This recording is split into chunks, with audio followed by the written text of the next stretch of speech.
C'est un homme de radio, bien sûr. C'est un homme de scène. C'est un homme de télévision aussi. François Pirette. Infirmier, il faut faire. Infirmier, j'ai fait.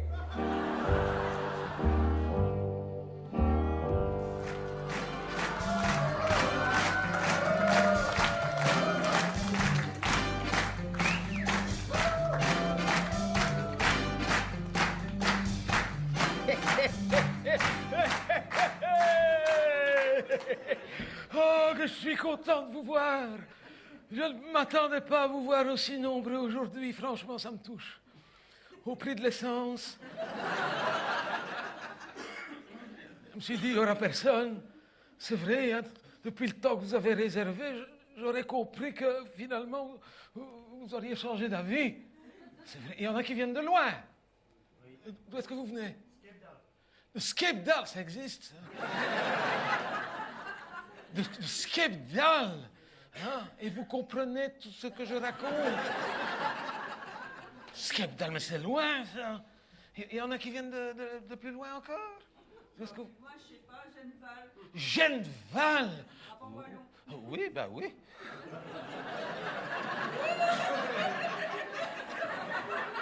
Quand on habite Genneval, on n'est jamais gêné de préciser derrière la région Brabant-Wallon. Quand on dit framerie, borinage, on s'abstient. Ah, donc vous venez de Skepdal. Ah, vous me direz combien je vous dois. Vous vous rendez compte?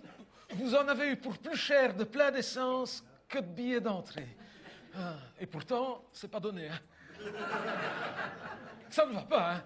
Le monde marche sur sa tête. Vous vous rendez compte qu'aujourd'hui, quand on va au spectacle, on a pour plus cher à la station-service qu'au théâtre. La prochaine fois, je vais arranger ça. Je demanderai plus cher.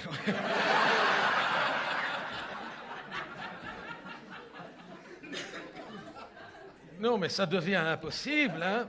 Je le vois, moi, ici, au Home. Il y a des infirmières. Ça leur coûte plus cher de venir travailler que de rester chez elles, hein. Oui. Maintenant, il y en a qui ne rentrent plus chez elles tous les soirs. Elles ne rentrent que le week-end pour économiser sur l'essence, hein. Elles dorment ici toute la semaine, hein. Oh, c'est pas nouveau. Elles ont toujours dormi, mais la journée. Maintenant, même la nuit. Oui. Vous me direz, il y a de la place, hein, maintenant. Bon. Oui, j'en suis. On n'est plus à l'étroit. Hein. Non.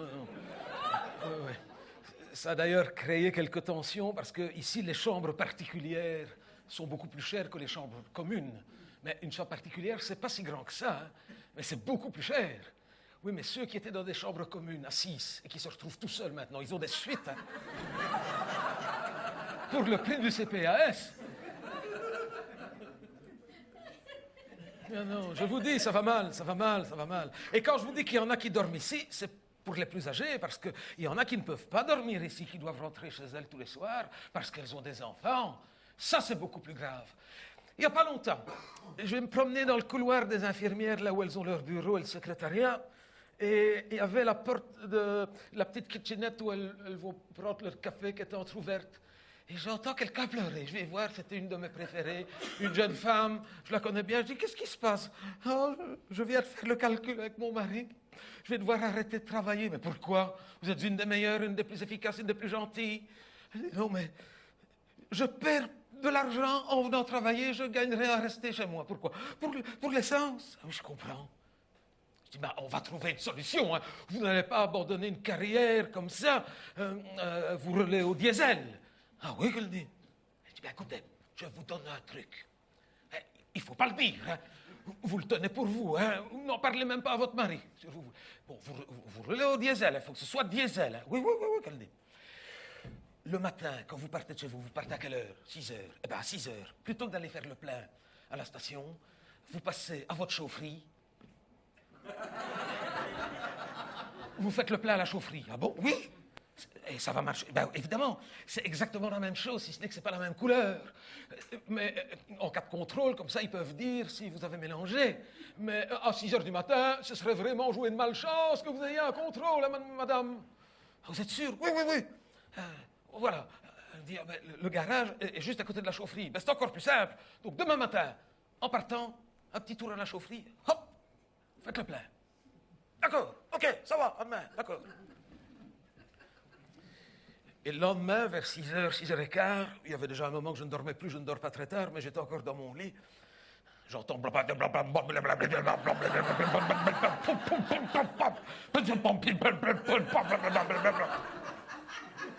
Je vais à ma fenêtre, j'ouvre les stores.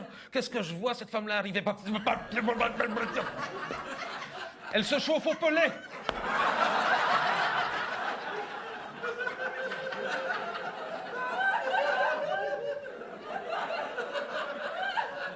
Pas de chance. Je n'ose plus lui parler, hein, non, non. La voiture est immobilisée ici depuis 3 semaines. Elle vient à vélo maintenant. Et même à vélo, elle fait du covoiturage. Avec 3 autres infirmières. Si elles viennent en Quistax...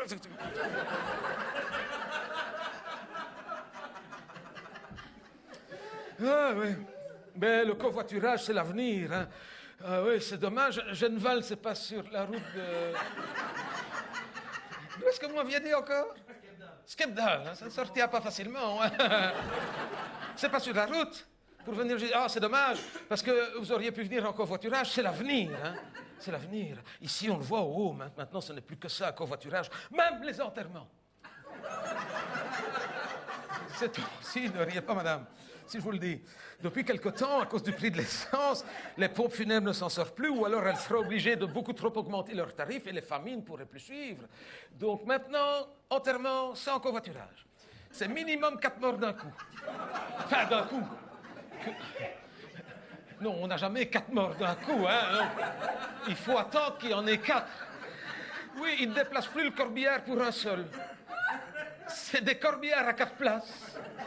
C'est du covoiturage de corbillard. Alors, c'est une organisation, parce que quand il y en a un qui vient à mourir, bon, on doit le garder. Le temps qu'il y en ait un deuxième. Bon, parfois, avec un peu de chance, il y en a un deuxième... Enfin, avec un peu de chance. C'est une façon de parler. Les temps sont durs. Il y en a un deuxième dans la semaine, et parfois, il faut attendre 1 mois ou 2 pour le troisième. Mais, ouh. Oui, mais pour que ça ne sente pas trop, on les... Non. Non, non, on ne les garde pas chez nous, on n'est pas équipés, on les garde au barrage de l'odeur. Et quand on en a 4, là, ils se déplacent. Mais parfois, il y a 2 mois entre le premier et le 4e. Hein. Alors, je peux vous dire que quand on suit le corbillard, il n'ouvre pas la fenêtre. Hein.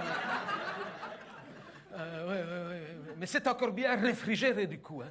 Ce sont des corbillards frigo. Ah oui, maintenant qu'ils en prennent 4 d'un coup, oui. Et alors, il y a une application qu'on peut télécharger pour réserver son enterrement. Ça s'appelle Glaglacar.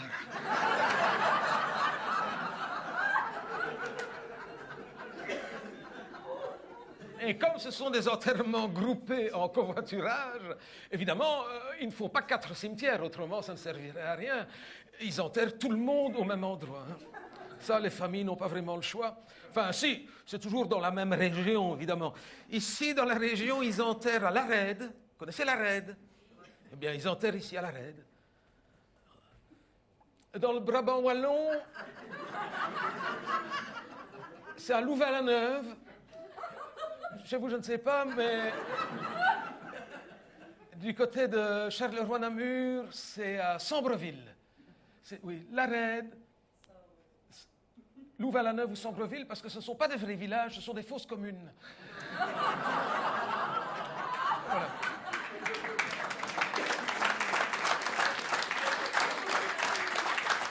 Ah oui, ça va très mal. On le voit ici, même nous, hein, notre pouvoir d'achat. D'ailleurs, ils viennent de fermer le Bon Contact. Le Bon Contact. Parce qu'ici, c'est un gros home. Hein. Donc, avec beaucoup de... Enfin, il y avait beaucoup de gens. Le home est toujours aussi grand. Mais, et donc, comme on était nombreux, ING avait installé un Bon Contact dans le hall du home. Ça, c'était bien. Parce que nous, les personnes âgées, on n'aime pas payer avec des cartes. On a besoin de vrai argent et sortir pour aller à la banque, on n'est jamais rassuré. Donc ING avait mis un bon contact. C'est fini. On n'y va plus assez souvent. Ce n'est plus rentable, madame. On n'est pas rentable. Donc ils ont enlevé le bon contact. Ils ont enlevé l'appareil qui est derrière, la façade. Ils ne pouvaient pas l'enlever, elle est toujours là. Oui, parce qu'autrement, il y aurait eu un trou dans le mur du haut. Donc, ouais. Ils ont gardé la façade, mais ça a fait beaucoup de mécontents qu'on n'ait plus de bon contact. Alors, on a fait une pétition pour réclamer le retour du bon contact. ING n'a pas voulu, et ça, je dois dire chapeau à la direction du Home. Maintenant, ils ont délégué un membre de leur personnel. C'est une femme qui travaille à la comptabilité. Tous les matins, elle prend son service derrière le banc contact, elle a un petit tabouret. Ces journées sont longues. Hein.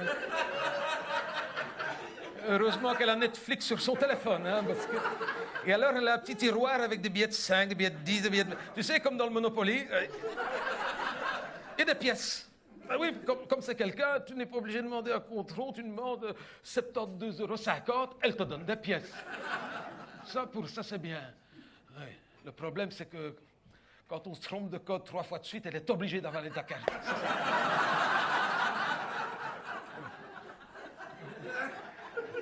Oui, elle te la rend, hein, mais il faut attendre 3-4 jours quand même. D'ailleurs, dans ces cas-là, moi, je conseille d'en commander une nouvelle tout de suite. Et il n'y a pas longtemps, il y a une femme qui est avec moi ici au Home depuis longtemps, je la connais bien. Elle me dit, Amédée, le bon contact est fermé. Ah oui, j'ai appris. La femme n'est pas là. Je dis, mais je sais pourquoi. C'est pas que c'est fermé, mais cette femme-là, elle a eu un problème. Je lui dis, je viens de l'apprendre, c'est qu'il y en a qui se sont trompés de code 3 fois de suite, 3 fois dans la journée. Elle a eu une occlusion intestinale, elle est à la citadelle. Elle attend d'être opérée. Oui, mais je dois aller au coiffeur, à la coiffeuse. Ah bon? Ah oui, ça fait 2 ans que je n'ai plus été. Je dis, oui, ça se voit. Je dis, mais je n'ai pas de sous pour payer et elle ne prend pas la carte, c'est une vieille coiffeuse. Je dis, mais c'est pas grave, paye avec ton téléphone. Comment ça? Ben oui, on peut payer avec son téléphone maintenant. T'as un téléphone? Ah oui, elle me le montre effectivement, tout nouveau. Hein. Oh, ça, pour ça, elle avait les moyens. Hein. Oh, mon avis, elle venait de Genval, je ne sais pas, mais en tout cas... un tout neuf, un Galaxy, toi tu sais, toi t'es jeune, Samsung, c'est ça, un Samsung, c'est un Galaxy quelque chose, un Galaxy 9, 7, 8, 10, quoi, combien? Ah bah oui, ouais, c'est pour te dire qu'il en a des Galaxies. Cher. Je dis, ben donne, je vais télécharger l'application et quand tu arrives à la coiffeuse, tu peux payer avec ton téléphone. Ah d'accord, donc elle va à la coiffeuse et je la revois l'après-midi, elle était, oh... Là, tu sentais la différence. Hein. Je dis, alors, ça a été? Elle dit, oui, ça a été. Tu as pu payer avec ton téléphone? Elle dit, oui. Oui. Elle dit, je trouve quand même ça un peu cher, un Galaxy S10 pour une permanente.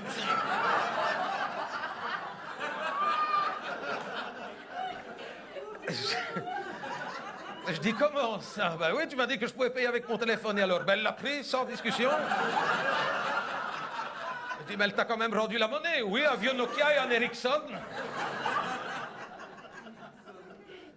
Non, les temps sont difficiles. Et encore. Vous entendez, on se plaindrait tout le temps. Et pourtant, il y a toujours plus malheureux que soi. Je ne devrais pas me plaindre. Quand j'en vois une qui est arrivée ici pendant le Covid, ça fait 1 an qu'elle est là. Cette femme-là, c'est une nouvelle, hein? C'est une leçon de vie. C'est vrai, vous savez. Il y en a qui ne sont pas nés pour la chance, mais elle les accumule. Oh, il n'y a pas de quoi rire. Elle est aveugle de naissance, cette femme-là. Ah ouais. Attention, hein, j'ai énormément de respect pour ces gens-là. D'ailleurs, je sais qu'en ce moment, il y en a qui m'écoutent. T'as eu peur, hein? T'as eu peur. Et je les salue. Ah ben non.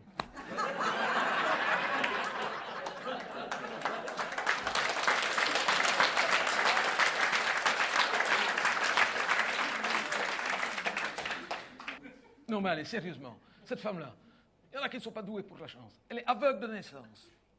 Elle est asthmatique au dernier degré.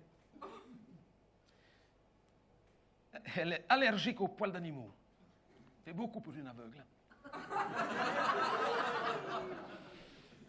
Non-voyante, asthmatique, allergique aux poils d'animaux. Donc elle n'a jamais pu avoir de chien. Jamais. Donc la Ligue Braille lui a mis un canard.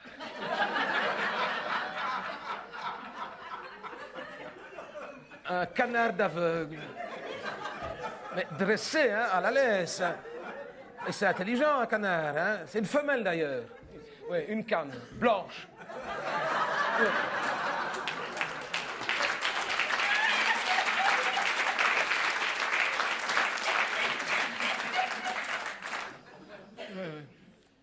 Et à la fin du confinement, nous, on en a profité hein, quand on nous a dit qu'on levait toutes les restrictions. On pensait bien que ça faisait 2 ans qu'on était en prison et comme tout un chacun, elle a voulu sortir avec sa canne blanche. Pas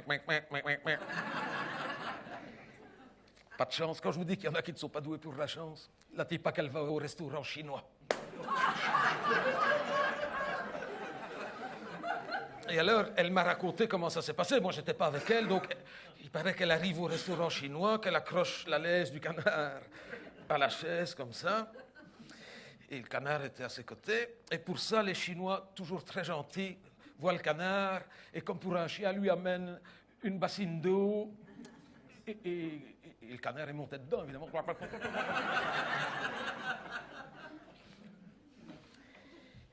Et elle m'a dit, j'ai très bien mangé, un peu épicé, mais très bien mangé. Après, elle demande l'addition, elle paye. Elle sort avec son canard, et elle était dans la rue. Ah oui, ça n'a rien passé au restaurant chinois. Hein. Ah bah oui, ah bah non. Comme vous êtes. Je vous voyais déjà. Ah oui, qu'est-ce qui va se passer au restaurant chinois? Rien, il ne s'est rien passé, il ne s'est rien passé. Elle a juste été mangée, hein, c'est tout. C'est juste un petit peu plus compliqué pour elle avec les baguettes, mais à part ça... Tu vas au restaurant chinois avec un canard, si c'est ton canard, il ne se passe rien, qu'est-ce que tu crois?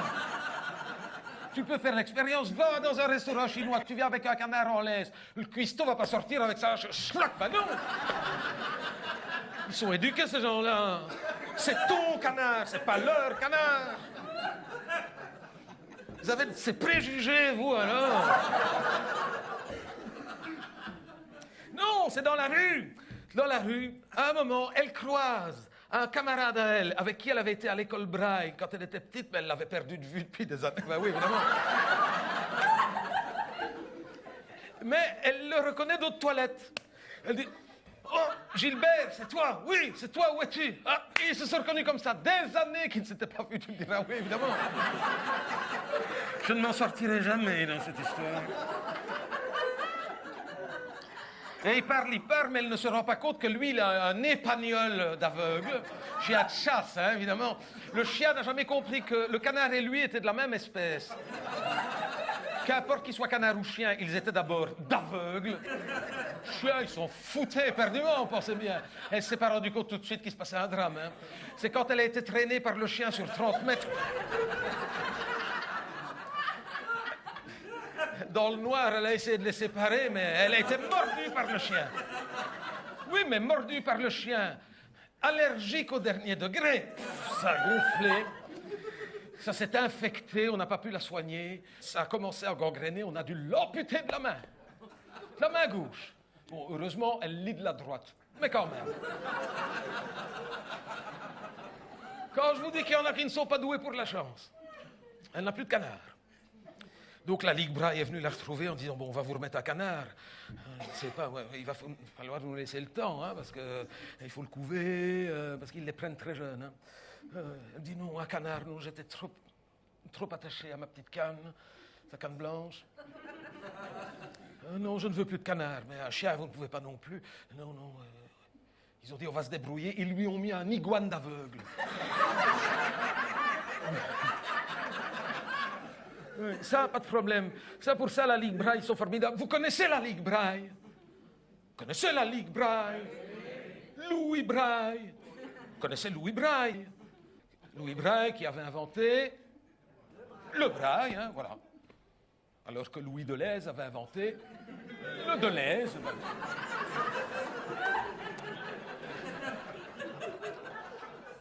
Un iguane d'aveugle. Ah oui, eh bien, je ne m'attendais pas à ce que ce soit aussi attachant. Ce n'est pas beau, mais elle s'en fout. Hein.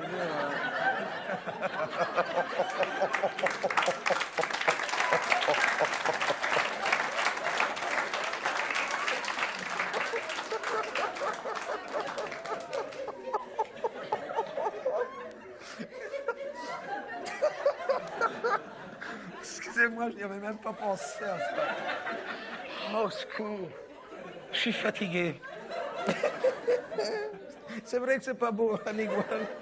Mais c'est très intelligent. Contrairement à ce qu'on pourrait croire. C'est beaucoup plus malin qu'un chien. Ah oui, parce que... Je salue tous ceux qui nous écoutent. Hein. Mais... Non, parce qu'un chien ne voit qu'en noir et blanc. Alors que l'iguane voit en couleur. Ah oui, parce que quand elle se balade avec l'iguane en laisse dans la rue, par exemple, si le feu passe au rouge, hop, l'iguane a les mêmes propriétés de mimétisme que le caméléon, il devient tout rouge. Le feu repasse au vert, hop, l'iguane repasse au vert. Ce qui ne sert strictement à rien, oui, parce que...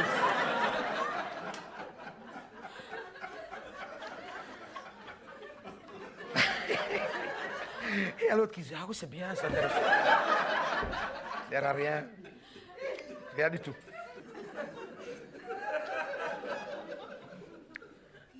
Et elle ne l'a plus. Quand je vous dis qu'il y en a qui ne sont pas doués pour la chose, elle ne l'a plus. Non, parce qu'on aurait dû la prévenir, mais ces animaux-là, ça mue.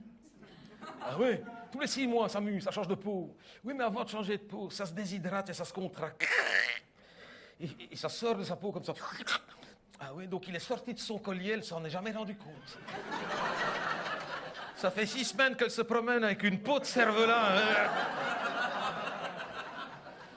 On a pas osé lui dire. Hein. On savait que ça allait lui faire de la peine. Elle l'a pris bêtement, c'est en sortant se promener avec la peau de l'iguane, qu'il y a une femme qui ne la connaissait pas qui lui a dit « Madame, je crois que la lanière de votre sac à main vient de lâcher. » Il est déjà tout abîmé, tu parles. Vraiment pas né pour la chance, cette femme-là. Et elle vient d'apprendre que l'épagnol n'était pas assuré et la mutuelle ne rembourse pas sa prothèse. C'est embêtant, ça. Donc quand même, pour lui mettre un peu de baume au cœur, on s'est tous cotisés et on lui a offert sa prothèse, monsieur. C'était la moindre des choses. Une occasion, hein. Oui, une occasion qu'on a trouvée sur Internet, sur deuxième main.